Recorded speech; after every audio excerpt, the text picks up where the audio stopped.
হে everyone, আসসালামু আলাইকুম। Welcome back to my channel Rohini's world. আজকে হচ্ছে 10ই মে, রবিবার। যাচ্ছি আমরা রিসেপশানে, আমার সেই ভাগনার বিয়েতে। তো দেখো, এখানে গিফটও আমাদের নেওয়া হয়ে গিয়েছে। এখানে নিয়েছি আমরা ডিনার সেট 24 পিসের। তো আমার হাজব্যান্ডই প্যাকেজিং করে নিয়ে এসেছিলো, তাই আমি তোমাদের সাথে সবটা শেয়ার করতে পারলাম না। আর এখানে মেয়েকে আমি ফ্রক পরিয়েছি, গরম তো ভীষণই ছিল। তো হাজব্যান্ড আমাকে বলেছিল আজকে যে শাড়ি পরো, সেই জন্য আমি ওর কথা রাখার জন্য শাড়ি পরেছিলাম। তো দেখো তো আমাকে কেমন লাগছে, অবশ্যই তোমরা কমেন্টে বলো। আসলে বিয়ে বাড়িতে যাওয়া মাত্রই সকলেই আমাকে বলছিল যে খুবই সুন্দর লাগছে রোহিণী তোমাকে দেখতে, আর শাড়িটাও তো খুবই ভালো লাগছে। অনেকেই বলছিল যে আমি এরকম শাড়ি দেখিনি, মানে এই কালারের শাড়িটা আমাকে নাকি ভীষণই মানিয়েছিল, এরকমটাই বলছিল। যারা বলছিল তারা আমার খুব ক্লোজ, আমার দিদির মতো বয়সের, আর অনেকেই ছিল। তো যাদের সাথে ছবি তুলেছি আমি সবটাই শেয়ার করব। তো দেখো, কথা বলতে বলতে বিয়ে বাড়িতে চলেও আসলাম। ডেকোরেশনটা খুব ভালো করেছিল, যতটা পেরেছি তোমাদের সাথে তুলে ধরার চেষ্টা করেছি। তো ভিডিওটা কন্টিনিউ করো, তোমাদের অবশ্যই ভালো লাগবে। তো এখন গিফট দিতে যাব ব্রাইডকে, তো চলো যাওয়া যাক। তো এখানে আমি গিফট দিয়ে দিলাম আর একটু কথাও বলে নিলাম, দেন চলে আসলাম। আমি হাজব্যান্ডকে ভিডিও করতে বলেছিলাম, ও অনেকটা লেটে ভিডিওটা স্টার্ট করেছে। তো দেখো, এরকম বউটাকে সাজিয়েছিল, খুব সুন্দর লাগছিলো দেখতে। সবাই ফটো সেশন করছিল। তো আর প্রচুর গরম ছিল, মানে কি বলবো, ভিতরে তো অনেক গরম ছিল, প্রচুর গরম লাগছিলো, তাই আমি বেশিক্ষণ ভিতরে থাকতে পারিনি, বাইরে গ্রাউন্ডে চলে এসেছিলাম।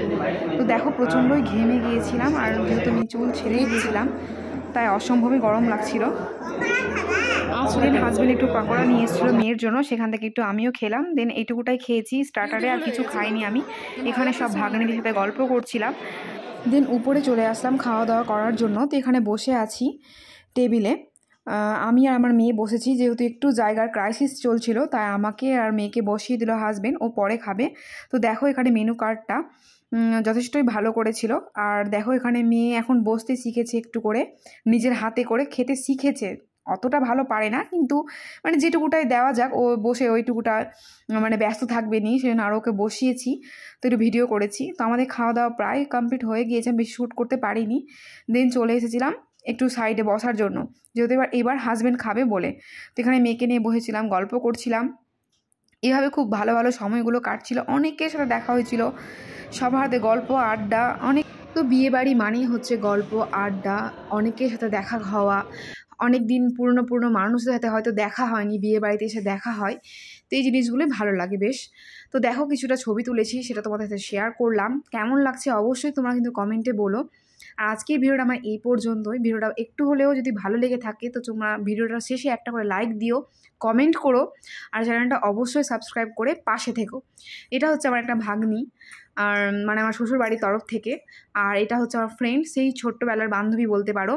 এখন অনেকদিন পর, 5-6 বছর পর দেখা হয়েছিল বিয়ে বাড়িতে, তো সেই জন্য একটা পিক নিয়েছিলাম। আর এটা হচ্ছে আমার কিছুটা পিক আমি তোমাদের সাথে শেয়ার করলাম। আই হোপ তোমাদের ভিডিওটা অনেক ভালো লেগেছে। দেখা হচ্ছে নেক্সট ভিডিওতে। ততক্ষণ তোমরা খুব ভালো থেকো, সুস্থ থেকো, নিজেদের খেয়াল রেখো। বাই।